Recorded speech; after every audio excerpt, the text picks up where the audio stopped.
This is Drafting the Past, a podcast about how historians write history, and I'm Kate Carpenter. In this episode, I'm joined by not just one, but two great historians, Dr. Christopher Hodson and Dr. Brett Rushforth. Thanks for having us. When Brett emailed to tell me about their new book, Beyond the Ocean, France and the Atlantic World from the Crusades to the Age of Revolution, I was hooked right from the subject line. Hodson and Rushforth sniff bear grease. That's a pretty solid introduction to their sense of humor and the spirit of joyful curiosity they bring to their research. But it also introduced me to the varied ways they research their new book, not just in written archives, but with visual culture, artifacts preserved across the world, and even at archaeological sites where they sniffed the aforementioned bear grease. Together, they wrote a history of France's influence in the Atlantic world that focuses not on the accounts and experiences of officials and rulers, but on the daily lives of sailors, indigenous peoples in both North America and West Africa, nuns, smugglers, much more. It was a book 2 decades in the making. And when you read it, you'll understand why. It's absolutely packed with research and fascinating stories. And it makes a persuasive argument that when you look beyond official accounts, France played a much bigger role in the colonization of the Atlantic world than historians have assumed. Chris is an associate professor of history at Brigham Young University, and Brett is editor-in-chief of the Huntington Library Quarterly. They talked to me about how they worked together over time and distance to tell this story, and some of the adventures they encountered along the way, from a West African spork to using M&M, yes, that M&M, as motivation, to switching presses after they had already signed a contract. Here's my conversation with Christopher Hodson and Brett Rushforth. I will just have you guys start by maybe each of you telling me a little bit about the trajectory of your career as a writer. And maybe, Brett, you could go first. It's interesting. I don't really think of myself primarily as a writer, even though I am, of course, and now I'm an editor full time. But I think my path to writing was rocky, and it didn't come naturally for me. I love reading. I love poetry. I love fiction. But when I write myself, I'm tortured. And it wasn't helped by, I think what helped me the most actually was something that didn't help initially. Is I got 2 early bodies of feedback, one from a professor in my master's degree and one in my PhD. The first was a draft of my master's thesis that I sent in, and I was proud of it. I felt just like, this is one I've shown just how brilliant my writing is. And I get back a letter, printed letter that said, in the future, please refrain from submitting work that is in such a preliminary state of preparation. Oh. It was devastating, of course. And I remember these words 25 years later. And then my first paper to my mentor advisor came back, and at the bottom of my first paper, it just says platitudinous and lacking in substance. And of course, now as a grown-up editor, what I do is I mark out and lacking in substance as being unnecessary and redundant. And I would have handed it back to him, but didn't have that option then. And so that was 2 moments where I had to learn that I didn't write as well as I thought, and that what felt natural to me had to be something that was much more conscious, had to be chosen, had to be learned. And they were both doing me a favor in their own cruel ways. So yeah, they could perhaps learn a little diplomacy in their good feedback. You're not wrong. You're not wrong. Chris, how about you? Yeah, I had a kind of similar experience when I was doing my bachelor's degree and ultimately my master's degree. I too didn't really have a sense of what being a writer meant. I didn't know what the practice was like. I was a first generation college student. So I spent a lot of time in my early 20s being really pretty confused about most of what was going on. And I had a really excellent undergraduate mentor, a guy named Len Rosenband, who was a historian of 18th century France and a historian of labor. And he gave me really great feedback, very, very encouraging. Like, look, you've actually got something. You're doing a good job. And then the next thing that he returned, he would just kind of smoke me for overriding, for being overly precious, for sort of a variety of things. And as I got to know Len, I came to realize in part why he was doing that. And Len had done a PhD at Princeton with Robert Darnton. It was all very fancy. He probably deserved a better job than Utah State University where he was, but we were very glad that he was there. But when I knew him, which was in the mid 1990s, because I'm so old now, he had congenital eye problems. And so in the period between his hiring at Utah State and when I started to know him, he had essentially gone blind.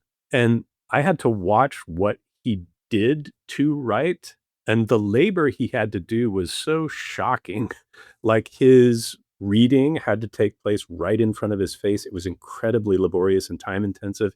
He took extensive notes on yellow legal pads and then drafted everything that he wrote by hand because his eyes couldn't process a screen. He couldn't get close enough to see the contrast and so on. And so the writing was incredibly laborious. And that's one of the things that really taught me, like, look, writing is many things, but one of the things that it is a craft, and it demands attention. It demands, like Brett said, intentionality. It demands real commitment. And that lesson, I think, has kind of stuck with me in a lot of ways that have been really, really important. Before we get into the book itself, I want to know a little bit about the nuts and bolts of how you guys work. So when and where do you like to do your writing? So I write whenever and wherever I can find a spare moment and a quiet place. I have to have silence when I write, and I need to have a space where I can be ridiculous. I tend to talk to myself. I read my sentences back to myself out loud. I pace. I do frustrated gestures. I probably curse quite a lot more than ends up on the page. In practice, because I have 4 kids who are now adults, and when I began this project with Chris, the oldest the youngest was only 4 years old and is now 23. So during all those years, I just had to find whatever time I could. And I'd write a lot late at night. And somehow when the world is tucked away and my obligations are quiet for the night, and I don't feel the pull of wondering, is somebody needing me? Is there an obligation I'm letting go? Is there something I'm forgetting to do? That's when I felt free to really lose myself in my thoughts. And so I did a lot of writing late at night for this project. But the other piece, I think, for me, that's something I learned just in the last few years is I listen to my writing, and I listen to Chris's writing, and I listen to a lot of things through a screen reader. And I'll do that when I walk away from the computer. I'll go on a hike, I'll go on a walk, even a drive, a commute. And hearing the things that I've written actually changes the way I see the structure, because I'm not so lost at the sentence level. I'm not so lost in the sort of clever turn of phrase, but I can actually sit with a larger piece of writing and see where the narrative works well, where it falls apart. And so it's really kind of a clumsy process of finding a minute, finding an hour, finding 2 hours, 3 hours ideally, and then really taking the time to redo. And lately that's taken a lot of listening. I have to say, Brett revealed to me that he was listening to our writing kind of late in the process. And I wish I had known earlier, because that would have been some pretty good practical joke fodder. But in terms of thinking about writing, it's funny you ask. I'm a tennis fan, and there's a really good Netflix documentary that's just come on about Rafael Nadal. And Nadal famously has, let's be generous and call them routines, but they are very precise routines that he does physically when he plays tennis. His water bottles have to be arranged at his seat with the labels facing a particular way. There's all this stuff that he does. And in the documentary, the host asks him, well, did you ever try to just stop doing those things? And he said, oh yeah, I tried and did stop doing those things. But after I did that, I thought to myself, well, I need these routines because they make me feel safe. And funnily, I'm not at home right now. I'm in Providence, Rhode Island. I live in Salt Lake City, Utah, but I'm in Providence, Rhode Island on a fellowship right now. And so I'm not in the physical context where I usually do my writing. And I'm very lucky to have a home office, and that's where I typically do my writing. And I've found myself kind of trying to write little things while I've been here, nothing major like the work we did for the book, and kind of sitting down in a my office context and sort of panicking and getting sweaty for reasons I didn't quite understand, precisely because I wasn't in the kind of same, almost ritualistic environment where I'm used to doing the writing. So I've come to appreciate maybe Rafa a little bit more now, but also the habits of engaging in the craft of writing that I guess I wasn't conscious I was really doing, but in their absence, you realize that they're really pretty important and meaningful to you. So I do have to tell the story of when I finished my last book. I was on a 10-year clock and I had to finish it by a certain date. And there was a lot more to do than I thought I could really do by that date. And I had a daughter who had a before school program that she needed to be dropped off at 6 a.m. So I'd drop her off.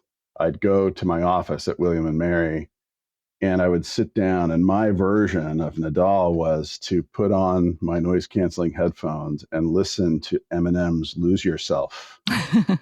And I would, it was the same every morning, and I would, blast that, and it's like, this is going to pump me up. This is exciting. This is my chance. And then success is your only option, we'll say, for the radio free version of that. And there was something about that that was both sort of comical, and I knew it at the time. It was comical. I knew it was absurd, but there was something about it that gave me some routine and also a bit of an adrenaline boost that I desperately needed at 6 a.m. I love that. And I also have to say that you are the first academic ever to tell me that Eminem plays a crucial role in their writing process. Well, you're welcome. Aside from that, what systems do you have to keep yourself organized? For me, I'm organization is definitely my weak suit. And one of the things for our book together that helped us enormously, at least from my perspective, is that we figured out during a crucial fellowship year from the ACLS, we got a collaborative research fellowship in the very early stages of this project. And we were able to spend a year working together through a very detailed sort of book outline, chapter outline. We had great help from our agent, Lisa Adams, who's just a remarkable human being. And that process allowed me to create sort of a filing system that was around the chapters. And then once we had that, I had a much easier time. But I still just use Word documents because I find the search function is almost sort of foolproof. If I know I've written something, I know there's some place that I'd written about this parrot who testified in court in the 1530s, for example, in the Basque country. I knew somewhere there was a note about that. And so I just search Basque, parrot, whatever, and I always find it. So there are people who have software they use. There are people who are much more sort of just intuitively organized than I am. But for me, the key thing was figuring out a structure, even though we knew it would evolve, but a structure that I could hang the organization of my files on. And then even to this day, I still go back, and know where I can find something based on the fact that I was working on it for chapter 3 or was working on it for chapter 7. Yeah, I do the same thing. I really am way more analog in that way than maybe even I think I am. So I have the same system that Brett does, basically. The larger challenge in many respects has been the transition that Brett and I have both kind of lived through in our careers, beginning as graduate students and then to this point, to digital photography as a way of capturing archival images.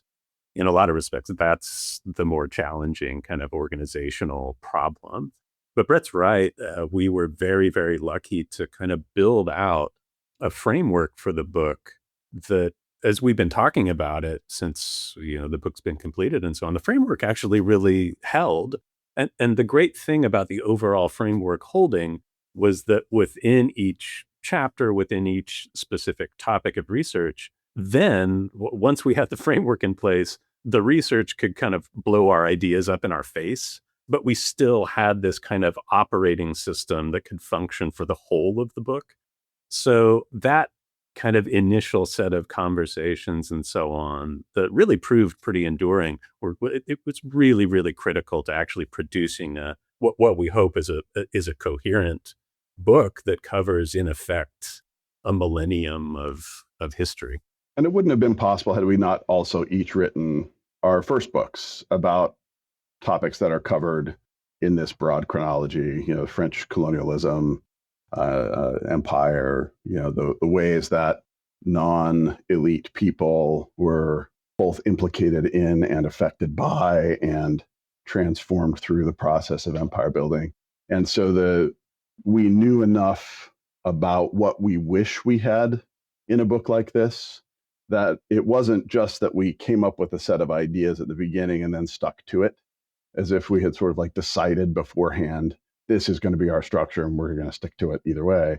It's that through the many years of writing the first book, we had developed these ideas. And then together over the course of a year, we did how many drafts of that proposal? 7, 8, 10? I've blocked all of that out. Yeah, I have too. My therapist tells me it's the best idea. Yeah, smart. Tell me the story of how you decided to write this book together. Chris, yeah, is this? Yeah, sure. I can start, and then you can jump in when I tell an outright lie. So, interestingly, Brett and I are actually sort of from the same place. So, Brett and I both come from northern Utah, and we actually attended at least one of the same schools. We both attended Utah State University at slightly different times for our master's degrees. And when I was doing my PhD in the early 2000s at Northwestern, I began to hear kind of rumblings from the West of this guy at UC Davis who was working on this really incredible stuff about indigenous slavery. He's working on New France, really doing all this interesting work that I needed to engage and wanted to engage. And we finally wound up, I think, meeting for the first time, I think at an interview where I was interviewing for a postdoctoral fellowship. And Brett was on the committee because he had that postdoctoral fellowship. And notwithstanding the fact that I got absolutely annihilated in that interview, Brett and I we started having conversations because, we're simpatico. We're kind of from the same place. How weird it is that there are these two guys kind of working on these French colonial issues coming out of northern Utah of all places. And we just kind of figured out the way that people talked about the French Empire in the early modern period just did not match the dynamism and connectivity and kind of deep interest that we were sort of seeing in the archives and so on. And so the idea for the book actually emerged well, of course, before we finished our first books, out of a series of conversations that we had when we were pretty young people, kind of emerging into a field, French colonial history, that was just then, I think, picking up a fair amount of interest in the broader kind of discipline of history, period, and in early American history generally. Brett, what do you remember? No, that's exactly right. And, I do remember that interview. Eviscerated, I think, is a little too strong, but maybe not entirely too strong. But it was not that you were eviscerated. It's that there was one of the interviewers who had a style of engagement that was intentionally combative. And her style was to do that and see how people responded. And she ended up being my editor. And I did write a Substack post recently about our interactions, about my introduction for the first book. So I had a chance to think about her a bit. But so it was really just out of pity, I think, that I just decided to wrap Chris in my arms and hold him for a bit after that interview. No, but the thing is that part of that interview was that I read the entire dissertation. And so very early on, I could see that this is someone who approaches sources in a way that I understand and find exciting. He also knew so much more than I did about things in France, about the political economy, about sort of ethnographies of the state, this literature on early modern state building. It was just because I was coming at it from a Native Americanist standpoint, I just did not know that material at all. And I had not had any training in French history. And I was so impressed by the depths of not just Chris's sort of command of the field, but the way that it appeared in his analysis of the sources in his dissertation, which of course only became more complex in his first book. And so it was honestly admiration that led me to sort of seek Chris out and say, hey, I'm frustrated by these things in the field. And he says, well, guess what? So am I. And then we had this naive idea that we could just knock out this synthetic, let's see what this field is. Let's take a snapshot and just see what that snapshot looks like. So I don't know, what are we, 14 and 15 years old or something like that. And I mean, we were young and we were naive and we thought this was going to be a project that we could knock out fairly quickly. But it came out of a shared process of research and writing our first books where we felt the field was missing something really important. And in each individual region, there's really sophisticated work And we talked about that. But when it came to the sort of broad level, what would happen is someone would do this incredibly sophisticated work on New France, Canada, or on the French Caribbean, or on, Senegal in the 18th century, or Haitian Revolution, which of course has become this incredibly rich field, even more so now. But even then, it was one of the leading areas of research. And Laurent Dubois' book had just come out. So we'd find this really rich, sophisticated scholarship that was place-based and time-based. But anytime people kind of zoomed out, it would become so flat, and it would just revert to the easy narrative that was stitched together by elite administrators, by bureaucracy, by the stories of warfare and whatever. People sort of used to tell histories in a very traditional way. And so we were both frustrated by this and thought, well, let's fix this real quick. And how many years ago did you, real quick, decide to write this? This conversation was 2004, 2005. I was going to say like 1971, but I think that's just what it felt maybe like seems to work like with me that at this long. point. You're learning Yeah. something. This is hurtful. But no, I think it must have been early 2005, right? Early 2000, That's right. early 2005. And then we drafted we wrote the first draft of the proposal for the book in a car as we drove between Salt Lake City and Denver, stopping in Moab to hike at Arches National Park. And that was in 2007. So it's been a lot of years. Aside from writing the first draft of the proposal in the car, what's the practical process of writing a book together? Did you split things up? Were you just constantly collaborating? Yeah, so we definitely split things up. So one of the things that was really attractive as we started to flesh out the proposal and so on is that we felt that our kind of interests and expertise were complementary in a nice way. There are things Brett can do and things Brett knows about Indigenous history, the history of slavery and enslavement that I simply don't know and can't replicate. And I have a certain amount of expertise, like Brett said, in kind of metropolitan French history and so on that I try to weave into my own thinking about colonial history. And so as a result, we sort of felt like we kind of covered the bases of the story we wanted to tell in hopefully what was a really productive way. And so, yes, we did split up the writing of the chapters. However, we were really, really lucky early on in the process to get a fellowship from the ACLS that enabled us to spend really a full year kind of having conversations with each other and actually doing research together and visiting sites together. So just as an example, we traveled together to the southern United States, went to all sorts of French colonial sites in the Southeast, from Fort Toulouse in Alabama all the way over to New Orleans and Natchez. And actually just kind of being present in at least some of the places where the things we were writing about took place was really, really formative and helped us think in new ways about material culture. So we actually got to handle objects and so on. So the splitting up kind of took place along what we thought of as pretty natural lines on the basis of what we wanted to do and where our expertise lay. As far as kind of the process of writing and co-writing, I think that we were always pretty present in each other's minds, but things being what they were, there were points when we sort of had to cut each other loose, and I had to allow Brett, of course, to do what he was expert at doing, and he had to do the same for me, and that required a certain amount of trust and a certain amount of a level of common sensibility about what writing was, knowledge about what the argument was as we went forward. So yes, we did do things individually, but I felt like on the basis of our early experience working together on the proposal and actually going to the archives together, visiting sites together, we were really sort of on the same wavelength the entire time as writers of the project. Right. One of the earliest experiences, in addition to this trip through the southeastern United States, was a trip to France. The colonial archives in France are in Aix-en-Provence. It's really hard to do work there.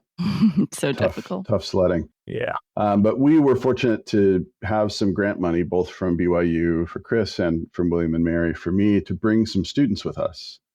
And we brought 5 students, and then there was a 6th student who was at the University of Florida who had been an undergraduate student at BYU and joined us there to do his research.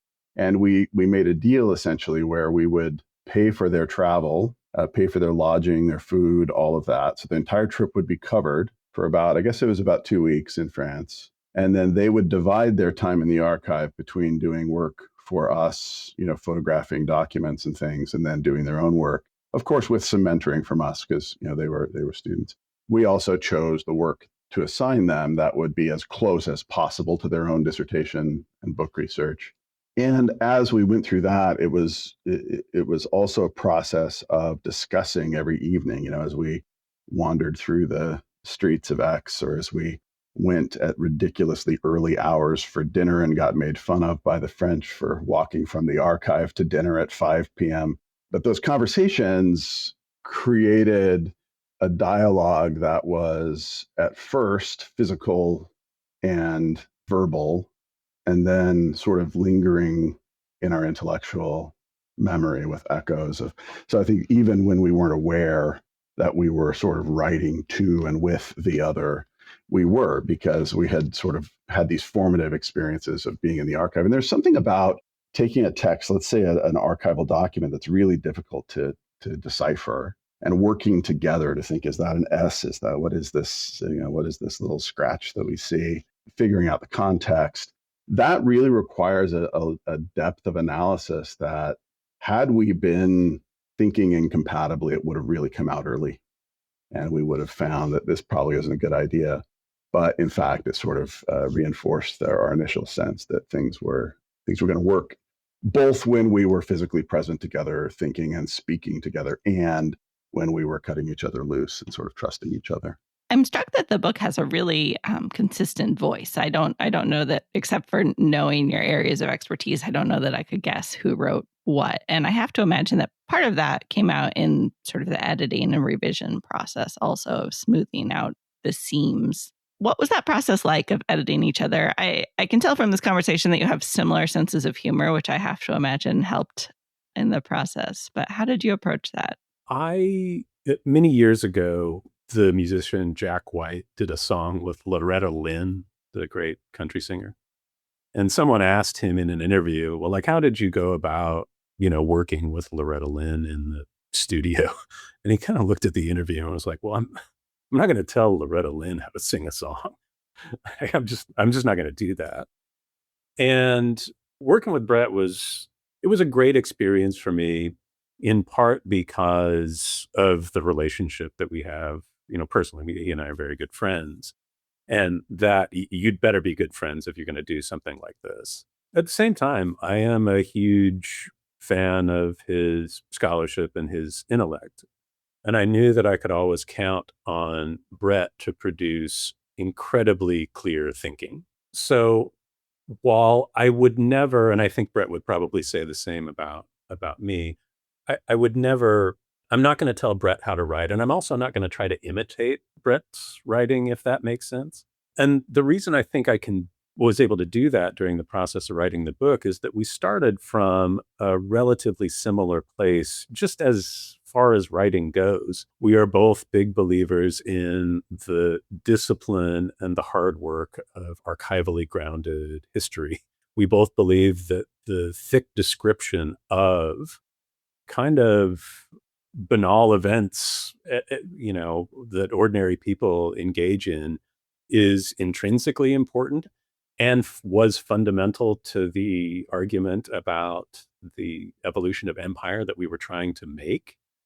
And so as a result, I found myself kind of thinking about Brett as I was writing, not in the sense that I was trying to kind of match him or organize my thinking or my paragraph structures to align with his, but more in the sense that I wanted to emulate the clarity, the spareness of the prose that kind of drives home his arguments.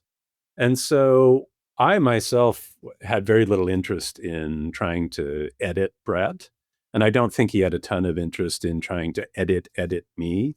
But at the same time, I think over the years, we became so familiar with each other's writing that it was a pleasure and it was inspiring to kind of engage with the other people's kind of prose, the other person's prose discipline. So that's how I tended to think about that process as we were moving forward. For me, there was one moment early on in the process where my writing tends to be serious. I'm too serious. And I have a hard time being a little bit more relaxed or loose. It doesn't come naturally to me because I overthink everything and I over edit myself and I want to make sure it has just the right sound of gravitas. I don't actually. But there's a bit of that, honestly. And I found Chris's writing very fluid and very engaging and fun in some ways. He's got a little smartassery in there. And there was a moment I remember very clearly early in the process when I'm writing and I'm trying to write like Chris. I don't know if I ever mentioned this to you, Chris, but it was this sort of moment of insecurity where I'm like, man, I wish I could do that. And so I tried to do that. And I was bad at it, like really bad at it, because there's a reason that I gravitate towards seriousness because I just couldn't do the other. So I have this set of notes. It's in fact the text that gave us the title of the book. This Marc Lescarbot wrote the first history of the French Atlantic. In 1609, he published this. And he had been in the territory that Chris had ultimately written about in Acadia. And he came back and he wanted to advocate for the expansion of the French Empire.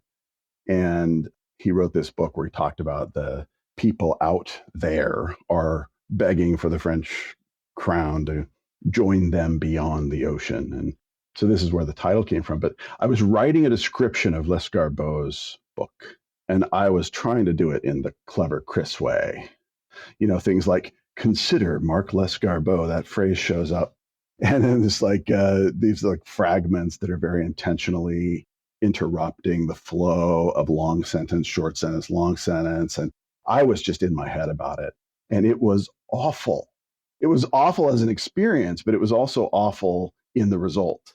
And I found myself just getting tied up in knots. And I finally had to like really convince myself, okay, I'll never quite write as well as Chris. I'm going to bring something else to the project. And, you know, in the end, that's really not the right way to think about it, of course, either. But I had to let go of that imitative attempt because I wasn't being myself.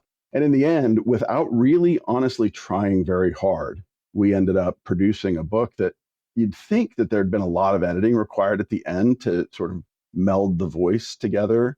And there are times when I have to think, did I write that or did Chris write that? But that was not as invasive or transformative a process at the end as you might think. And nor was it as sort of intentional as we wrote it, except that one very failed experiment. I understand the impulse to have a co-authored book possess one voice.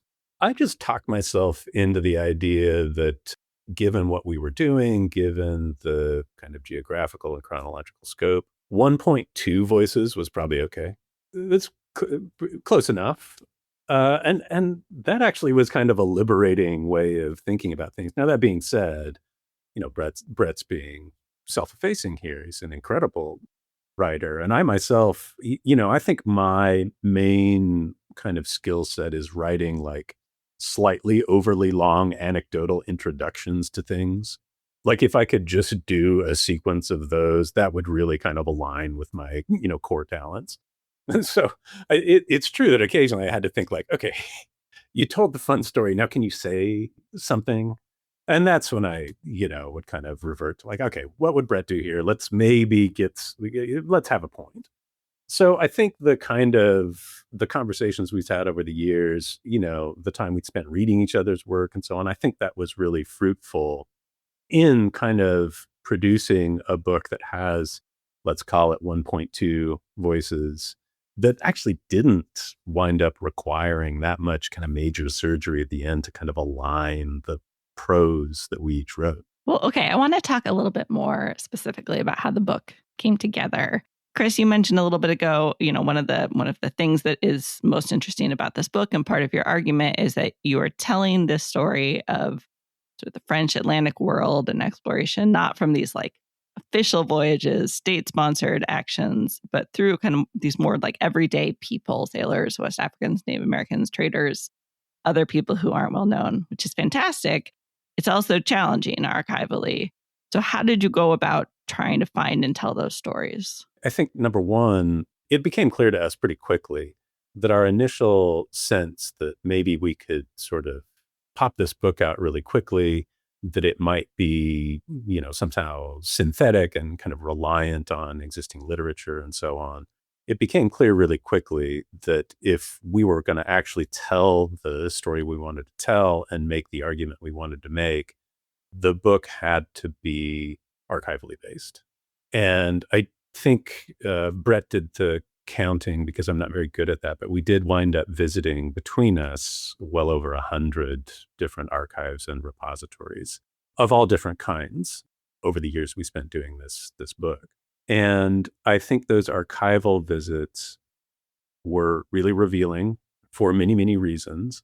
One of those is that there is this tendency among folks who have worked in the past on French colonial history to be really, really reliant on the language of the state and the information provided directly by the state to kind of frame the history of French colonialism.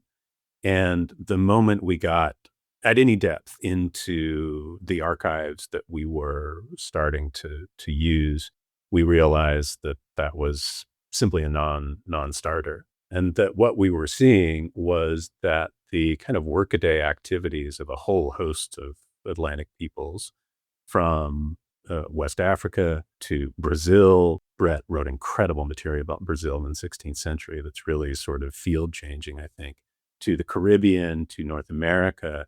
These kind of everyday commercial, religious, sexual relationships that develop among the actors that are engaged in French colonial history, they drive the story forward, and they provide, and Brett used this phrase earlier, they provide us with a kind of ethnography of the development of the colonial state. So the archives helped us tell the story kind of inversely to the way it's traditionally been told. And I think that we mostly just allowed the archives to kind of tell the story for us. Like we didn't impose our will or some kind of state sensibility on the archives. We just let the archives do what the archives were doing. And those really rich stories emerged directly out of that process. Yeah, and to that, I guess what I'll add is that, when Chris says we let the archives tell the story, that includes the archival silences, right? It includes the archival violence that's done to colonized people. And that's also visible in the archive. It's visible through those silences. It's visible when we hear, for example, slave traders talking about the process of human trafficking that was really so central to the development of the early modern French Empire. We hear how they talk about it, we see it. But then you have to make a conscious choice to realize that on that same ship, there are many, many more people than share the view of that person who produced that source. And their experiences are echoed in those sources, but sometimes they're silenced, sometimes they are distorted. They're often, maybe almost always, distorted. And so one way I thought about this is maybe the most boring way, the most serious way. This is going to illustrate the difference here. I thought about this in terms of statistics. Not really, but really. The statistical mode became my way of thinking about this. And that is that if you think about, the various ways of figuring out the prevalence of a set, or the prevalence of a number in a set, or the prevalence of a set within a group of sets. There's the median, right, which is half above, half below. There's the mean, which is to take them all, add them all up, divide them by the number, and you get the average, is what we think of it usually. But then there's the mode, and that's the one that appears most often. So if we were to think about the early modern French Atlantic, the early modern French Empire, even a little bit more broadly, the mode of historical experience was absolutely not French. The mode of that experience was West African, it was Indigenous American, it was Portuguese, it was, Spanish, it was all of these other things. And so the very most common experience of being within this world was absolutely not the experience of the person producing the sources. In very, very few cases is it true that you have a source from people who would represent the mode of historical experience. So that became kind of a way of me reminding myself that when I'm in a group of sources, it's absolutely true that the archives don't support a reading of this history that is top down. It just doesn't support it. Even the archive produced by the administrative state itself, it just doesn't hold up, because then they start explaining all their frustrations, and they start explaining what people they're trying to control or profit from. They start explaining the people below them or aside from them that they can't even get a read on. They don't even know where they are or what language they speak or how to communicate with them. So even in those archives produced by these people, it doesn't support that story. But it does take a conscious willingness to look for those other experiences. And so I think that for me, it began sort of as an ethical project in some ways, of saying, like, we really need to tell stories of the people whose stories have not been told. And, Chris has done this in the later chapters, especially for the Haitian Revolution. And of course, the literature there is really rich. But even so, he has found, these incredible new archival documents that people have not actually known about or read. And then in those, these incredibly rich, revealing stories of West and West Central African people who are both leading the history by their actions and choices and encapsulating the historical processes in their narrated stories. And so those are the kinds of things I think that we really were committed to. But then what became absolutely clear was that that commitment was not just sort of a precious anti-colonial stance, which, I mean, there was an anti-colonial stance, let's be clear, but it was not this sort of imposed, forced reading. But you actually can understand how the big story works without understanding the mode of historical experience. And just one quick example, maybe this is going on too long, but one example that I think of in my own discoveries is looking at the establishment of the colony of New France. And it's generally thought of as this 17th century phenomenon. If you read books about Samuel de Champlain, for example, he's this great genius who's going out in the middle of nowhere. No one knows what's out there. And he's just got this vision for humanity all getting along and singing Kumbaya in French and, eating eels. He talks a lot about eels. That's a different story. But, the story of that, what you don't realize is that if you have attended to what happens in the 16th century and you realize that there are all of these engagements in trade, in transatlantic travel, there's a slave trade that's already going on well before anybody's really acknowledged in the French literature. And the people who are the first generation to establish the French colonies in New France, they're the third generation often of people involved in Atlantic commerce. This famous nun, Marie de l'Incarnation, who is an Ursuline, goes and establishes a school, teaches native girls. She is brought to New France, a land she saw in a visionary dream, this great wilderness that no one had seen before. She's brought there by a guy who's been there 7 times, a guy who's a slave trader. He's been raiding English slaving ships in Senegal. He's been trading ivory and pepper and other things on the West African coast. He's been to Brazil. He has an invested interest in the island of Saint Christophe, where they're developing plantation slavery already. And this is the guy who brings her on his ship. And you start putting it into this context, and you don't understand what's happening in the big story if you don't understand the mode of historical experience. I also, another way that you are able to tell these stories and get around some of those silences or get through some of the silences is that you also relied a lot on material culture, I know, on objects and visual culture. Talk to me a little bit about how you use those things and how they translate then to text. Yeah, that was a really fun part of the project for me. And most of what I did involved visual culture. I did some, material culture stuff, especially in the 17th century, but I got really interested in visual culture and specifically kind of thinking through the ways in which Atlantic commerce, Atlantic commodities manifested themselves in, for example, France in the age of Louis XIV. And one of my favorite visuals from the book is a series of engravings that commemorated this really weird event that took place in 1662 in Paris called the Head and Ring Race, which is a weird, goofy name for something. I understand that. But in any case, it was this sort of quasi-medieval knightly competition that was held in honor of Louis XIV's beginning to rule personally. So he became the monarch. He said he was going to rule without a kind of primary minister and so on. And so he becomes kind of the core of the government. And what the Head and Ring Race involved, it was this bizarre competition where there are 5 teams that Louis XIV and his ministers establish, each of them with a high French nobleman at their head. And then they made like literal teams by assigning them a historical epoch. So Louis XIV, obviously, he's in charge of his own team, and they're the Romans. And so they wear these just deranged, like gaudy, diamond-encrusted Roman costumes and so on. And there's a team for the Indians from India, Persians, and there's a final team that's headed by this guy named the Duc de Guise, and they are the Americans.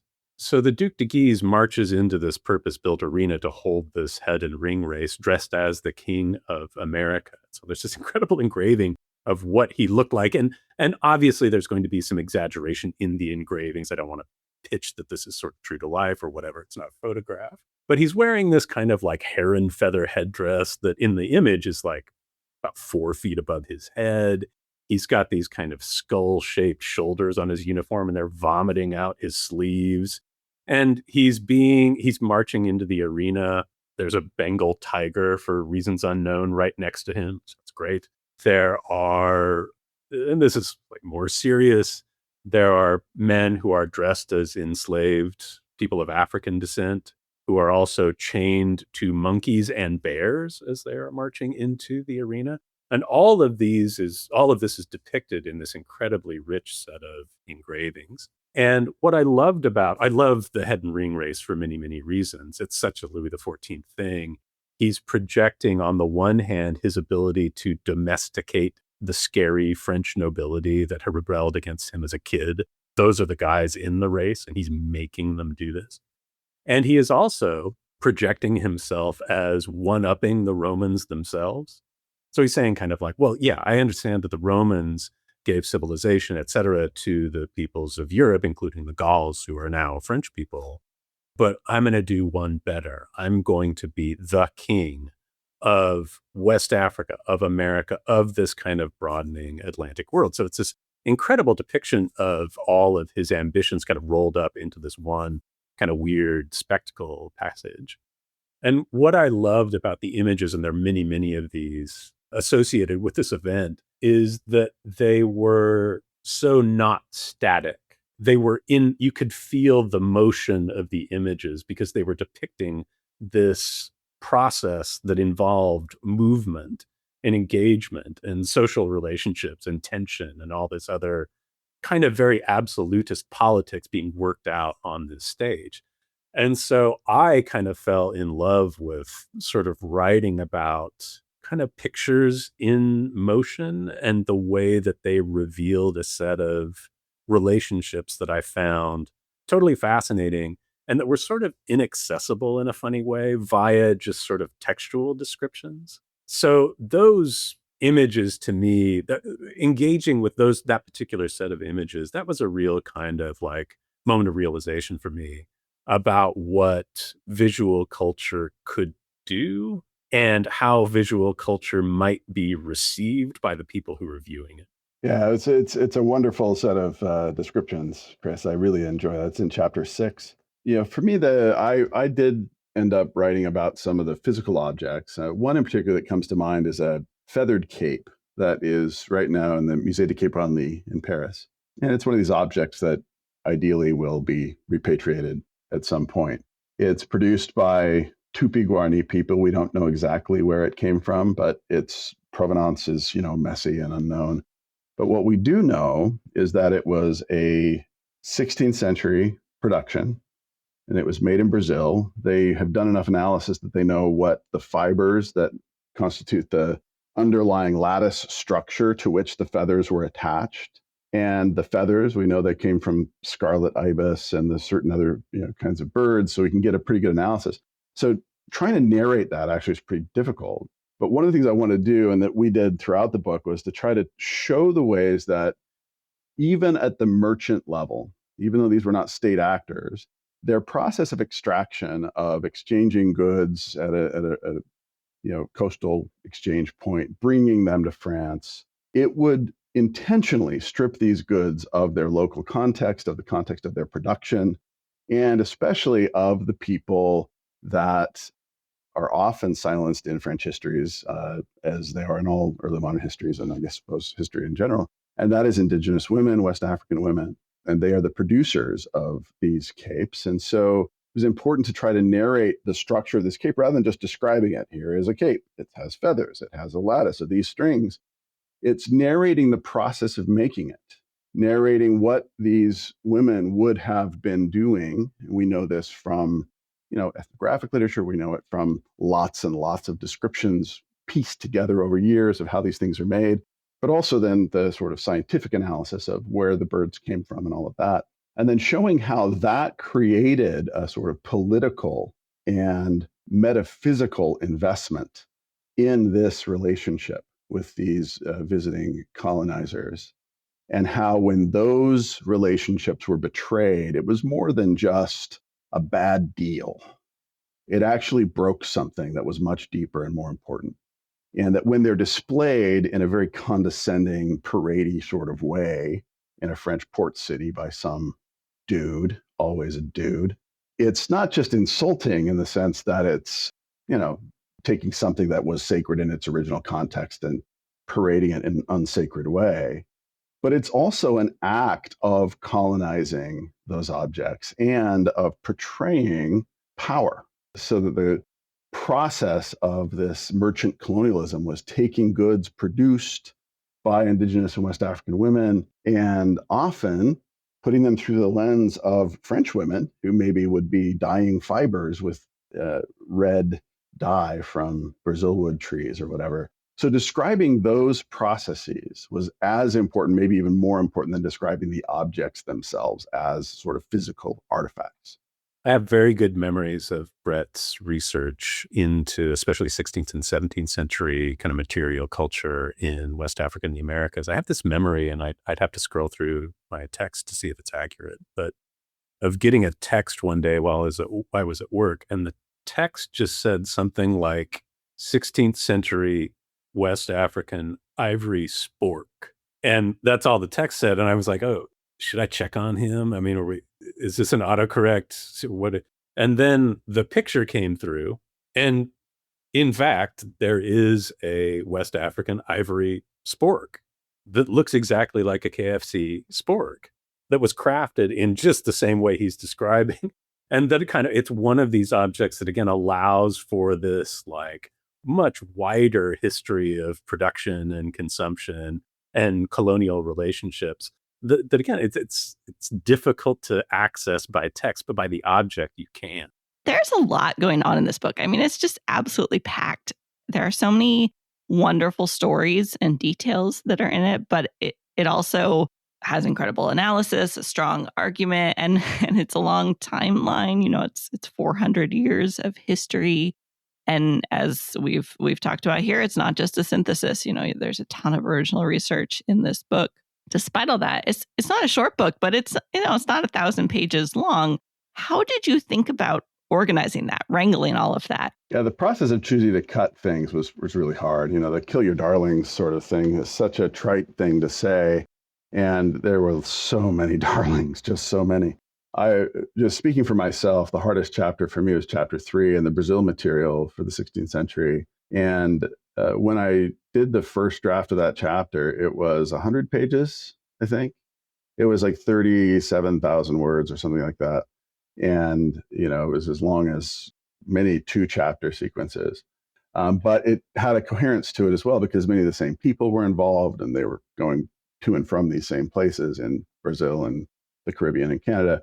So I ended up having to cut out of that particular chapter something like 14,000 words. So the chapter 3 as it exists now is still the longest chapter in the book, but it's also just feels so thin to me because there's all of these stories and all of these illustrations.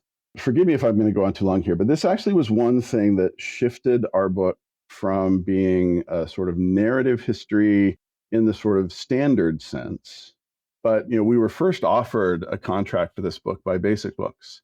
Legendary editor Laura Heimert, we were so honored. She's a brilliant editor. She's a wonderful, thoughtful, and incredibly skilled editor. And she wanted us to write a book that was the kind of first book we had imagined, which was sort of a synthesis. It was narratively driven, it was argument driven, and it would focus on through lines that could be pulled from A to B to C to D. And that's a completely fair thing to want for a basic book. And in fact, it's what we had committed to writing.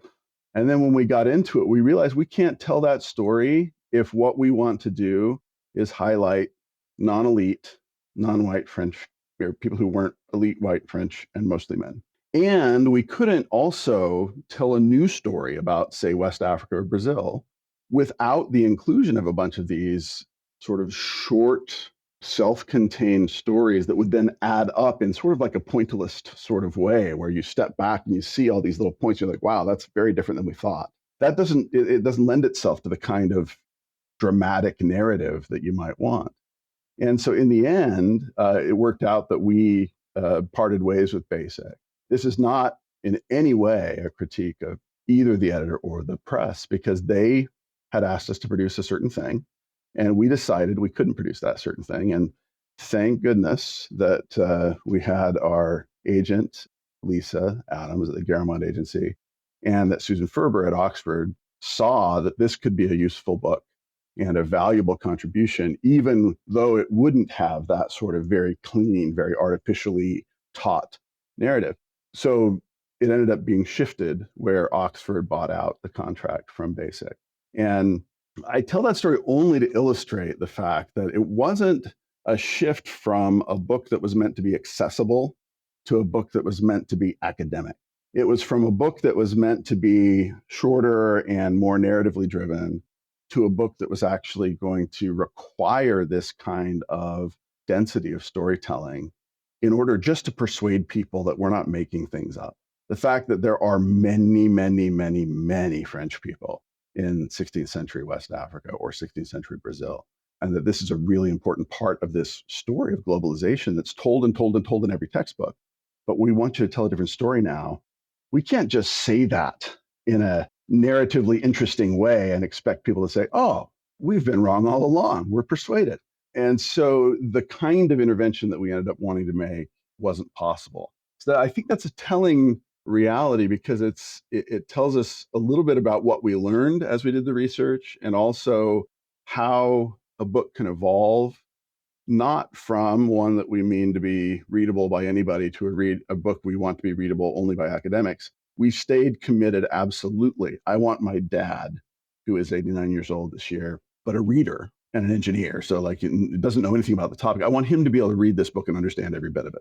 But at the same time, I thought it was really important from my perspective that we, and Chris I know agrees with this, that we tell the story that's going to be more persuasive and more transformative than the one we initially thought we were going to tell. Yeah, I would just add that one of the sort of interesting organizational challenges that we wound up having to confront in the book is that there are really critical elements to the narrative and the argument, such as the one Brett just described, where he's done all this remarkable work to kind of demonstrate the sort of massive French presence in West Africa and the Americas in the 16th century that's been undervalued by scholarship forever and ever.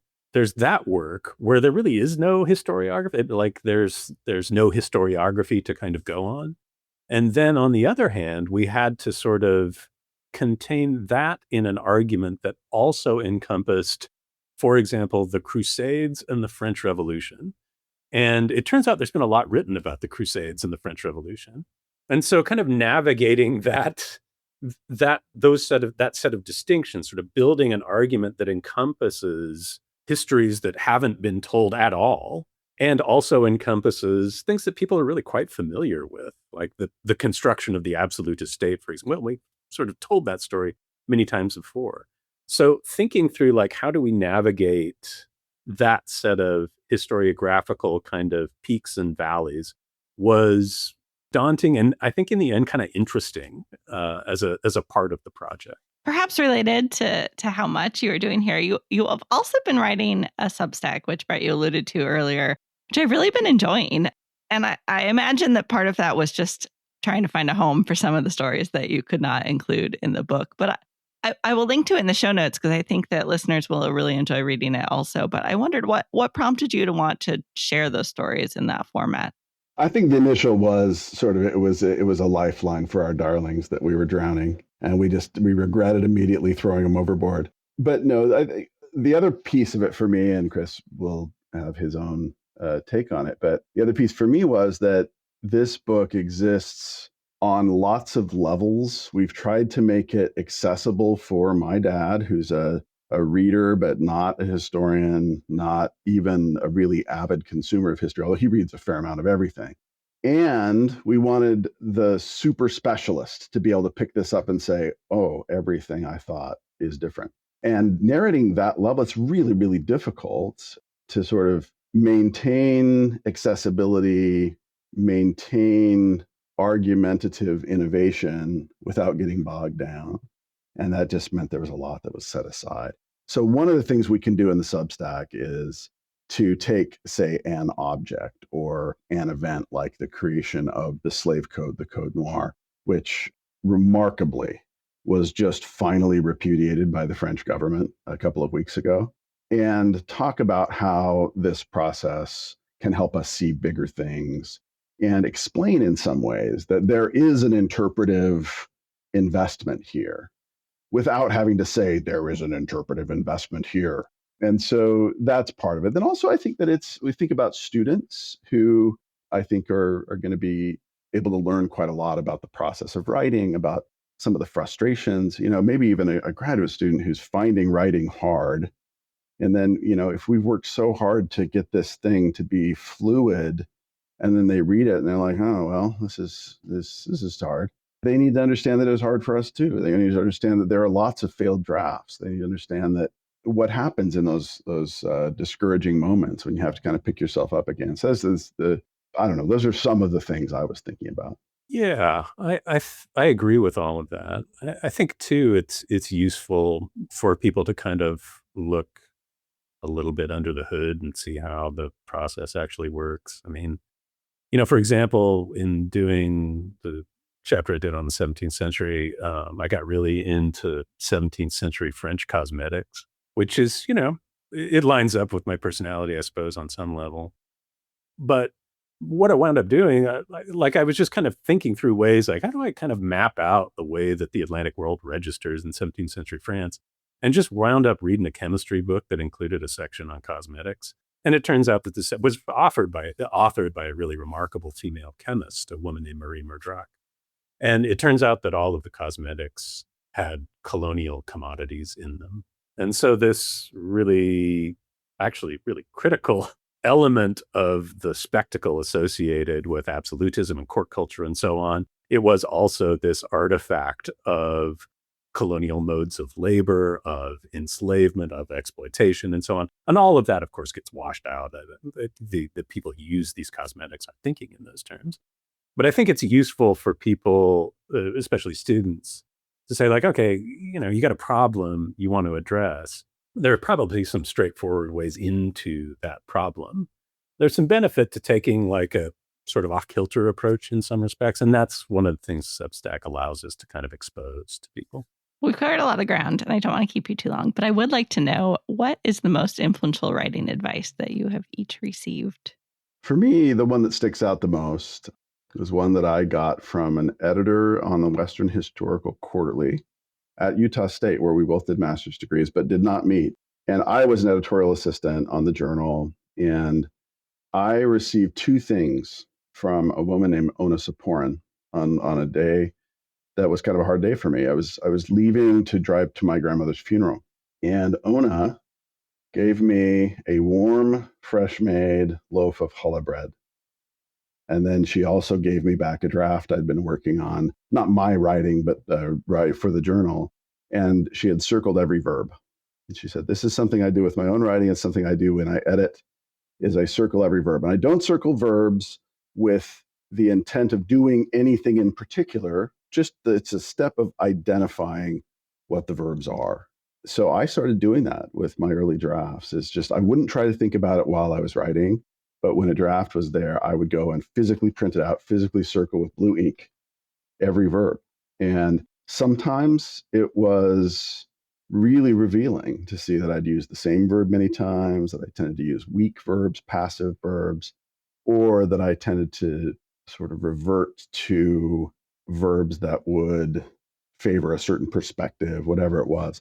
And so that to me was, I think, the best piece of advice. It just really got me thinking about how I could do a very small thing that anybody can do, and I would learn something immediately from doing it. I did my PhD at Northwestern, and my advisor was the historian T.H. Breen, Tim Breen. One of the first, actually the first quarter I was in graduate school, I took a methods seminar from Tim, and it was rough. Basically, he made us read primary documents from the foundation of the Massachusetts Bay Colony, so just stuff from 1630 to 1642. And then each week we had to write a paper, no more, hard limit of 500 words. And it was each sentence mattered. It was all like the pressure was on. And I have this horrifying memory of he dropped on us the Dorchester town records. And one week we were supposed to read them. And the assignment was to determine the system of land distribution in Dorchester between 1630 and 1642. And my memory is Tim was sort of walking out of seminar and he said, oh, by the way, it's obviously the 500 word limit. You may not use adverbs or adjectives. We'll see you next week. And it was a bad week. That was a bad week. But the same thing to Brett's point about Ona circling the verbs. That has stuck with me. I self-traumatize every time I use an ly adverb. It feels transgressive and bad because of that experience. But it helped me think about kind of writing in a tight and spare fashion, which is always what I'm aiming for. Those are both great. Well, what's next for you both? Are you embarking on another project together? Do you have anything that you are looking toward next? We are not, as far as I know, writing another book together at this point. I think you'd know. Yeah, I think I would know. Yeah, given our track record, we'd probably be dead by the time we got anywhere near completing it. So I'm working on a couple of projects. They're actually, were born out of the process of doing the research for Beyond the Ocean, and that deal more specifically with the Haitian Revolution. During our archival research, once at the British Library and once at the Newberry Library, I was lucky enough to encounter two different, very long-form eyewitness accounts of the Haitian Revolution that are really unusual and really remarkable. And I'm publishing, along with it's another co-authored project with my friend and colleague, Manuel Covo. He and I are publishing a translation and annotation of one of those for the Omohundro Institute. Should be next year. And then I'm working on the early stages of working on a book about the other, which is the narrative of the Haitian Revolution written by a military surgeon. And so I'm just beginning. That's what I'm doing here in Providence. I'm starting the archival research process on that project. And for me, I've kind of shifted a bit. I also have things that are waiting for me if I get back to the writing business. But right now I've shifted into publishing. And so I took a job a couple of years ago at the Huntington, where I had been a long-term fellow, research fellow, as I was finishing my part of this book. And there is a journal, an early modern studies journal, the Huntington Library Quarterly, and an opening came to edit that journal and be part of the research division here. So I get to engage with the fellows and I get to engage with other people's work. I get to be a support for other people's work. I find that really rewarding. It's a good stage for me to do that. And so I hope to be doing that for quite a long time. I really enjoy the breadth. I get to engage a bunch of topics I don't know especially well. I get to enjoy the sort of process of helping authors make their work the best thing they want to make it. So not making it what I want it to be, but trying to help them achieve what they really want out of it. And that is something, there's really liberating quality to that for me. So that's what I'm invested in right now. Fantastic. Dr. Chris Hodson, Dr. Brett Rushforth, thanks so much for joining me on Drafting the Past and being willing to talk about your writing process. Thank you so much for having us. Thank you. Thanks again to Dr. Chris Hodson and Dr. Brett Rushforth for joining me for this episode. You can find their new book, Beyond the Ocean, in the show notes, along with links for everything else we mentioned in this episode. Thanks for being here and for listening. There are big, exciting announcements about Drafting the Past coming very soon, so stay tuned. And in the meantime, remember, friends don't let friends write boring history.